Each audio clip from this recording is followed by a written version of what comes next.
السلام علیکم ورحمۃ اللہ وبرکاتہ۔ پیارے دوستوں، آج کی اس ویڈیو میں ہم بات کریں گے اسلام کے 5 ارکان کے بارے میں۔ یہ 5 ارکان وہ بنیاد ہیں جن پر اسلام کی عمارت کھڑی ہے۔ اگر مسلمان 5 باتوں پر عمل کرے تو اس کی دین و دنیا دونوں سنور جاتے ہیں۔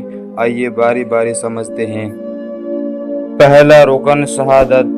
سب سے پہلا اور سب سے اہم رکن ہے شہادت، یعنی گواہی دینا کہ لا الہ الا اللہ محمد رسول اللہ، یعنی اللہ کے سوا کوئی معبود نہیں اور حضرت محمد صلی اللہ علیہ وسلم اس کے آخری رسول ہیں۔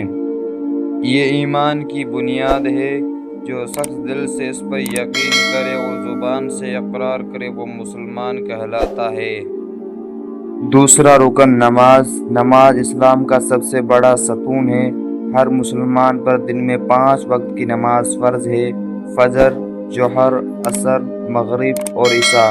قرآن میں آیا ہے، نماز بے حیائی اور برے کاموں سے روکتی ہے۔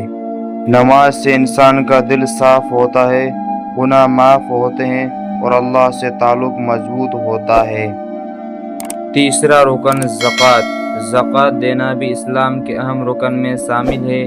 یہ وہ صدقہ ہے جو صاحب نصاب مسلمان پر فرض ہے۔ عام طور پر مال کا 2.5% غریبوں اور ضرورت مندوں کو دینا پڑتا ہے۔ اس سے مال پاک ہوتا ہے، غریبوں کی مدد ہوتی ہے اور معاشرے میں محبت اور بھائی چارہ قائم ہوتا ہے۔ چوتھا رکن روزہ۔ رمضان کے مہینے میں روزہ رکھنا ہر مسلمان پر فرض ہے۔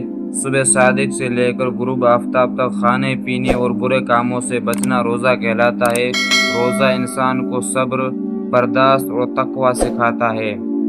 حدیث میں آتا ہے، روزہ میرے لیے ہے اور میں ہی اس کا بدلہ دوں گا۔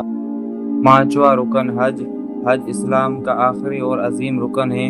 جو مسلمان مالی اور جسمانی طور پر طاقت رکھتا ہو اس پر زندگی میں ایک مرتبہ حج فرض ہے۔